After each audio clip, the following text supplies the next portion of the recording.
What's going on, everybody? It is your boy Little Man Knows Sports coming back at it with another video. And today we are going to be discussing why the Florida Gators can make the college football playoffs in the 2020-2021 season. But before we do dive into those reasons, guys, if you have not already, do smash a big thumbs up on the video, guys. And if you are new to the channel, do hit that subscribe button. And if you guys need a little help, if you forgot to wear your glasses today, just look down to the right of your screen, hit that big red button. It really does help on the channel, so I would greatly appreciate it. If sports is your thing, this is definitely the place for you. But without further ado, let's get right into the video.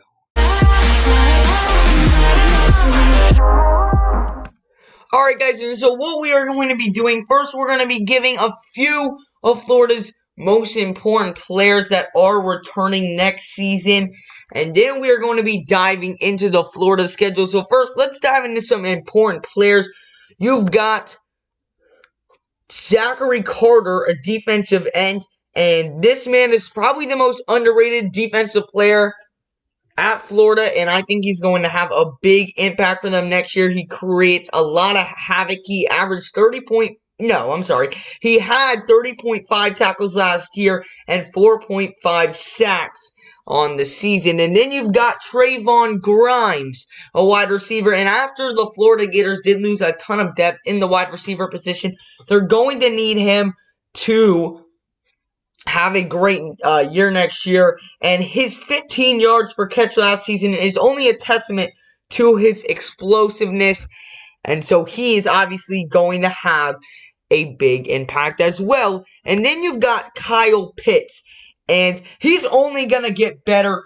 I mean, he had a great game in the big win against Auburn, a great game against LSU. Even when they lost, he is ready for the big time games. He's a great player. He is arguably the best player on this Florida Gators offense. You compare that with Kyle Trask, who we're going to get into right now.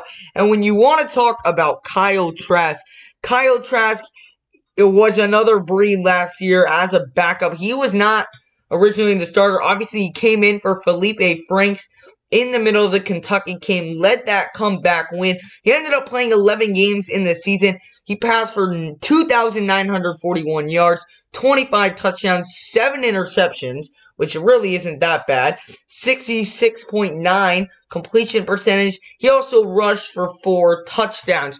So when you look at it, just those 4 players, and we are leaving out some players, are going to have huge impact for the Florida Gators run next year. We all know what this team can do. They went 11-2 last year. They're coming off 2 New Year's 6 bowl wins in a row. So we know this team can compete at a high level. It's just, can they get those big wins? And so now we dive into the schedule. And I put the schedule right up there. I kind of did my own little edit. But we've got Eastern Washington, Kentucky, South Alabama, Tennessee, South Carolina, LSU, Ole Miss, Georgia, Vanderbilt, Missouri, New Mexico State, and FSU. And when you go and look at this, if I'm a Florida fan, I am absolutely loving this schedule. This schedule, when you look at it, it looks easy. Now, obviously, yes, you do have LSU in there, and you have Georgia. But when you look at it, you've got LSU at home, and then obviously it's just going to come down to that Georgia game. And that Georgia game is going to decide the SEC East. There's no doubt in that. There's no doubt, because if you want me to be honest, I'm just going to give you my predictions. I got win. I'm going to give them the win at LSU, versus LSU, win. I think this team goes undefeated if they beat Georgia, and I mean that up until the SEC championship. I think that they can really go undefeated. But it's those 2 key games that I mentioned down below. Key games, October 10th versus LSU and October 31st on Halloween versus the Georgia Bulldogs. So we're going to hypothetically say that they lose. So we're going to put it worst case scenario, they go 11-1 and they lose to Georgia, right? But we're going to go ahead and look at Georgia's schedule in the conference, and they've got games against Alabama on the road. They've got Auburn at home. So they've got South Carolina on the road, Kentucky on the road. So there is games in there that that Georgia couldn't go and lose. But when I look at Florida's schedule, you've got Vanderbilt, Missouri, Kentucky. I mean, maybe I can see a loss to Kentucky. Tennessee's up and rising, but I don't see Florida, such a high-caliber team, losing to any of those teams. So now I'm looking at just the Georgia game, right? And so even with a loss versus the Georgia Bulldogs, you're still looking at a very high chance to go. Because, again, they've got to play Auburn. They've got to play Bama. Along with Florida, obviously, they've got to play Kentucky on the road. They still got to play Tennessee, South Carolina. So, might I mention, they play Virginia to start the season, which is going to be a hard game. Obviously, it doesn't matter for conference-wise. But I think you guys get where I'm going. Florida has the way easier schedule. So you go in and you are 5-0 right before that LSU game. You get a big win versus LSU. And then October 31st in Jacksonville, that is going to be the game. And I'm telling you guys right now, if Florida goes undefeated, they're in the college football playoff. Unless they get blown out of their minds by Alabama in the conference championship. I mean, they would have to get blown out for them not. Because they're not, as we've seen the college football committee do a ton, they're not going to keep out a 12-1 SEC team out.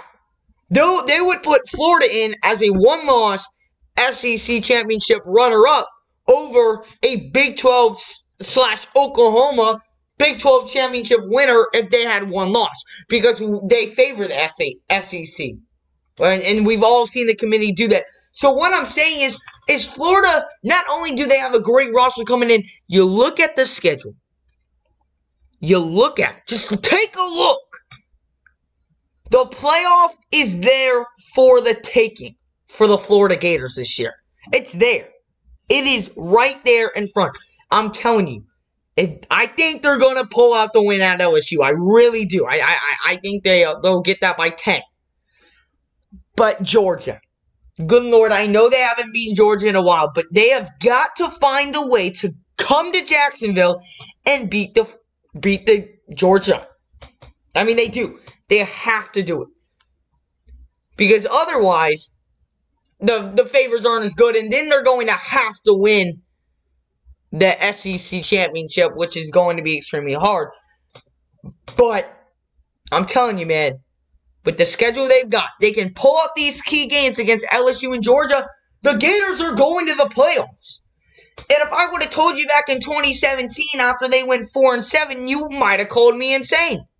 But this team, they really do have a legitimate shot at making the college football playoff. It just does come down to that Georgia game. And so, I mean, that we can see if they can do it, man. I mean, it's right there for the taking. I know I've said it a lot, but I can't emphasize enough how easy of a path they have this year towards the college football playoff. And guys, that is going to wrap up today's video. I really do appreciate y'all watching. If you guys did enjoy, do make sure to drop up a big thumbs up. Do hit that subscribe button as well. I do coverage on college football, NFL, NBA, MLB, all that good stuff. And we do live play-by-play reactions when sports are actually happening, which will hopefully be soon. I'm just hoping we do have a college football season this year. But again, I do hope you guys enjoyed the video. Again, smash up that like button. Hit that subscribe button if you guys are new. And until next time, Little Man is out.